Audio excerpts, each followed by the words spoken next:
welcome to our channel. Today, we're diving into some of the most absurd laws in Afghanistan for 2024. Now, I know what you're thinking. John, Afghanistan, really? Isn't that a bit like shooting fish in a barrel full of, well, more barrels? And to that I say yes, it absolutely is. But here's the thing, folks, these laws, as ridiculous as they may seem, offer a fascinating window into the complexities of a nation grappling with cultural shifts, political turmoil, and let's be honest, a whole heap of confusing legislation. So buckle up, because we're about to journey into the wild, wacky, and sometimes downright baffling world of Afghan law, where kites are feared, beards are revered, and the internet is, well, let's just say it's complicated. Ah, kite flying, a pastime so wholesome, so joyous, it could melt the heart of even the most hardened cynic. Unless, of course, that cynic happens to be in charge of Afghan lawmaking, because apparently, in Afghanistan, kites are considered public enemy number one. That's right, folks, you heard me correctly. Kite flying is banned. The Afghan government believes that kite flying distracts the youth, leading them away from more productive activities, but the real kicker here is that kite flying is deeply ingrained in Afghan culture. It's a beloved tradition, a source of national pride, and a symbol of freedom for a nation that, frankly, could use a little more of it. So, banning kite flying in Afghanistan is like banning baguettes in France or sombreros in Mexico. It's not just absurd, it's borderline sacrilegious. From kites, we move on to another pressing concern in Afghanistan: hair. More specifically, men's hair. Because as we all know, nothing says strong, stable government like obsessing over the length of your citizens' sideburns. The Taliban have decided that certain hairstyles are simply too Western for Afghan sensibilities. So, spiky hair, banned; gel, confiscated; man buns? Don't even get me started on man buns. The official line is that these hairstyles are a distraction from prayer and a sign of moral decay. But let's be real, folks, this is about control. It's about imposing a strict, homogeneous vision of Afghan society, one buzz cut at a time. Okay, let's talk about the internet, shall we? That magical realm of cat videos, online shopping, and, vital information that helps us navigate the modern world. Well, in Afghanistan, the internet is less of a magical realm and more of a heavily guarded government compound. The Taliban have decided that the internet is a dangerous tool that must be tightly regulated. And by tightly regulated, I mean filtered, censored, and generally made about as enjoyable as a root canal. Want to access social media? Good luck with that. Facebook, Twitter, Instagram, all blocked. Want to read independent news websites? Forget it. Those are blocked too. The official justification for these restrictions is to prevent the spread of immoral content. But the real reason, of course, is to control the flow of information and prevent Afghans from accessing alternative viewpoints. Alright folks, buckle up, because we're about to delve into a topic that's sure to get your wheels turning: the Afghan bicycle ban. That's right, in a country where personal freedoms are about as common as a snowstorm in July, the Taliban have decided to add another item to their ever-growing list of forbidden activities: riding a bicycle. The real reason behind this ban is far more, shall we say, nuanced. According to the Taliban, allowing women to ride bicycles would lead to, and I quote, moral corruption. That's right, those two-wheeled harbingers of doom are apparently capable of corrupting the very fabric of Afghan society, one pedal stroke at a time. But let's be real, folks, this ban has nothing to do with morality and everything to do with control. It's about restricting women's freedom of movement, limiting their access to education and employment opportunities, keeping them firmly under the thumb of patriarchal authority.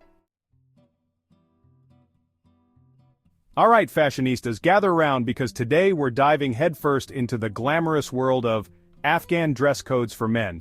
But here's the thing, folks, in Afghanistan, fashion isn't just about expressing your personal style, it's about adhering to a strict set of rules dictated by, you guessed it, the government. So, what exactly constitutes acceptable attire for the fashion-forward Afghan man?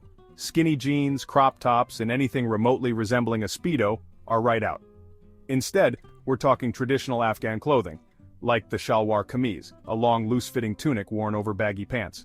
Now, don't get me wrong, the shalwar kameez can be a very stylish and comfortable outfit, but when it's mandated by the government, it kind of loses its sartorial appeal, But the real kicker here is the beard. In Afghanistan, a man's beard isn't just facial hair, it's a political statement, a symbol of piety, and apparently a matter of national security. Ah, weddings, those joyous celebrations of love, commitment, and the triumph of hope over experience. Unless, of course, you happen to be in Afghanistan, where weddings are subject to the whims of, you guessed it, the government.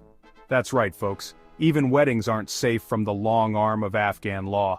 In their infinite wisdom, the powers that be have decided that weddings are simply too extravagant, too celebratory, and dare I say, too much fun. So, what's the solution? Why, limit the number of guests, of course, because nothing says we're happy for your union like a government-mandated cap on the number of people you can invite to witness it. But the real kicker here is that weddings are a huge part of Afghan culture. They're about bringing families and communities together, strengthening social bonds, and yes, having a good time.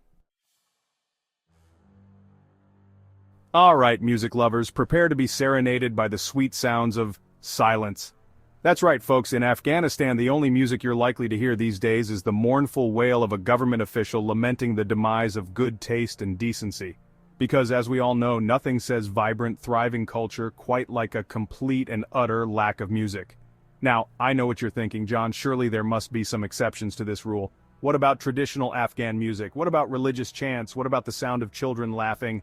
And to that I say, nice try, the Taliban have thought of everything. Traditional Afghan music, band, religious chants, only allowed within the confines of a mosque.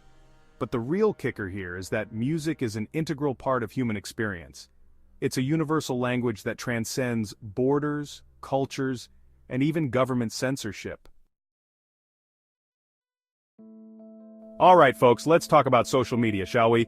That digital hellscape of hot takes, viral trends, and pictures of your aunt's cat dressed up like a pirate. But in Afghanistan, social media takes on a whole new level of absurdity because you guessed it, the government wants in on the action. That's right, in their never-ending quest to control every aspect of their citizens' lives, the Afghan government has decided that all social media posts must be pre-approved by, well, them. So what does this mean for the average Afghan citizen with a smartphone and a burning desire to share their thoughts with the world?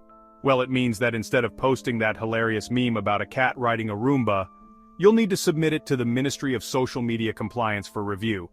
But the real kicker here is that this isn't just about censorship, it's about creating a chilling effect on free speech.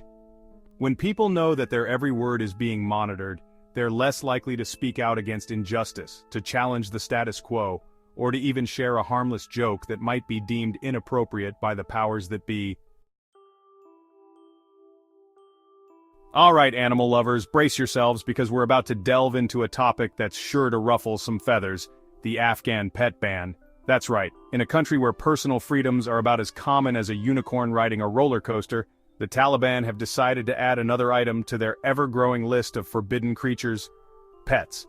According to the Taliban, keeping pets is un-Islamic and a sign of Western decadence. That's right, those cuddly canines, those mischievous felines, those chatty parrots, they're all part of a grand Western conspiracy to corrupt the moral fabric of Afghan society. But let's be real, folks, this ban has nothing to do with religion and everything to do with control. It's about imposing a strict, homogeneous vision of Afghan society, one where the only permissible companions are those who can quote scripture and grow a beard that would make a lumberjack jealous. Alright folks, let's wrap things up with a topic that's sure to get you pondering the meaning of life, the universe, and everything in between: the mandatory prayer schedule in Afghanistan. Now, I know what you're thinking, John. Mandatory prayer, isn't that a bit, well, mandatory? And to that I say, you're not wrong. But here's the thing, in Afghanistan, prayer isn't just a personal choice, it's a civic duty, enforced by the government with the kind of zeal usually reserved for tax collection and parking tickets. So, what does this mean for the average Afghan citizen trying to navigate the daily grind? Well, it means that 5 times a day, like clockwork, everything comes to a screeching halt. Now, I'm all for taking a moment to reflect and recharge, but when the government starts dictating the when, where, and how of your spiritual practice, it starts to feel a little less like religious freedom and a little more like, well, religious coercion. But the real kicker here is that this mandatory prayer schedule isn't just about enforcing religious observance, it's about asserting control over every aspect of daily life. Thanks for watching. If you found these laws as surprising as we did, make sure to like, comment, and subscribe for more intriguing content. See you next time. And there you have it, folks, a glimpse into the wild world of Afghan law. It's a place where kites are feared, beards are revered, and the internet needs a permission slip. So, the next time you find yourself shaking your head at the seemingly nonsensical laws of another country, take a moment to remember that things aren't always as they seem,